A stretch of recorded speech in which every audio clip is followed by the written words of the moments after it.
Here is a comparison between Xbox Series X and Series S for Microsoft Flight Simulator. Now I know a few of you have wanted to see this, so I've done my best to try and put this together.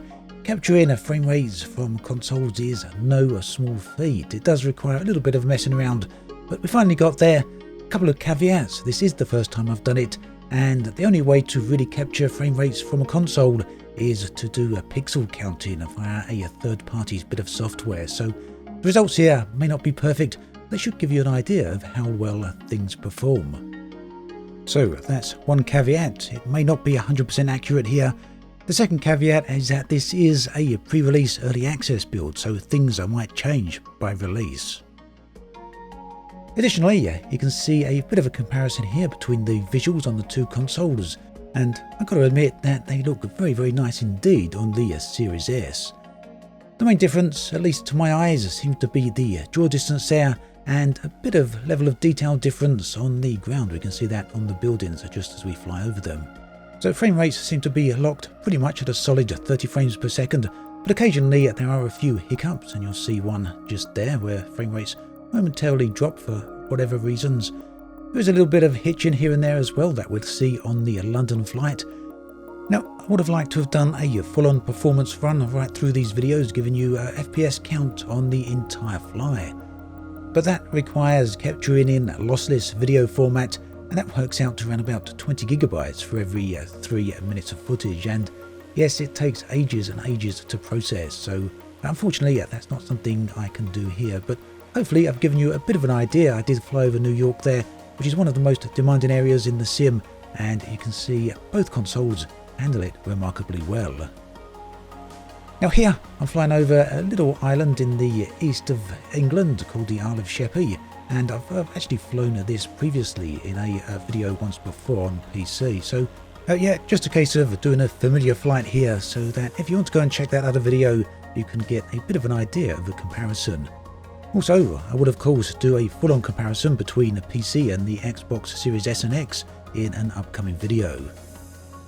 Now this is a relatively short flight, a little bit of swampland down there I guess we could call it. This is a relatively short flight. We're heading into London, specifically London City Airport. Now of course you can do airliner flights in Microsoft Flight Simulator. I know a lot of people love doing them, and I'm sure many of you who haven't actually played the sim yet are very much looking forward to trying out airliners. But for me, I'm a huge fan of general aviation flight. I like keeping low level, I like checking out all this scenery, and yeah, mostly these can be relatively short flights in the grand scheme of things. No 9-hour haulers here. Now in the comment section on the previous video, people asked me to do a performance comparison check, so we've done that. Another person asked me if the mouse and keyboard actually allows us to interact with the plane controls whilst in flight. And here you can see me doing exactly that. We're using the mouse to control the G1000 system here, and you can directly interact in that manner with all of the switches and knobs in the plane. You don't need the mouse of course. A USB mouse and a USB keyboard will work. You don't need either of those. You can do everything with a Xbox controller, but the option is there. And talking of inputs and peripherals, I was actually hoping to use my HOTAS with this particular video.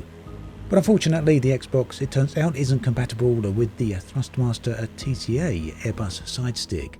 So unfortunately using a HOTAS is going to have to wait for a future video, as I'm going to have to try and track down a compatible HOTAS. And talking of which, there is a list in the video description, an article there showing you all of the upcoming compatible sticks. Moving on to another subject. In this video I did something a little unusual for me. I made the entire flight with the AI pilot engaged. And the reason for this is that Microsoft have made a big deal over the AI pilot for the Xbox edition. There has been some changes made. We'll go into some detail on that later. But for now, I just wanted to see how this actually played out. Now, I have used the AI pilot occasionally before, and it doesn't land all that well, to be perfectly honest. It can be very off-center to the runway, sometimes even landing on the grass on the side of the runway there. So not ideal, but it does do the job. So the idea here was to see if there was any improvement, and this gave me the opportunity to have a nice flyover of this part of London, as well as the O2 Arena down there, the old Millennium Dome.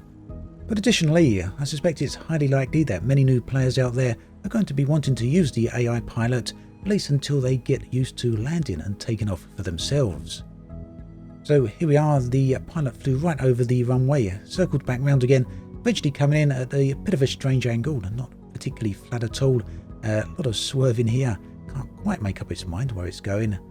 I thought for a while it was going to overshoot the landing point there, and then momentarily it seems like it's going to make the perfect landing, coming right down in the centre of the runway before overshooting a little bit and coming right down on the left. So not perfect, but you know, not bad. It got us down nice and safely after all.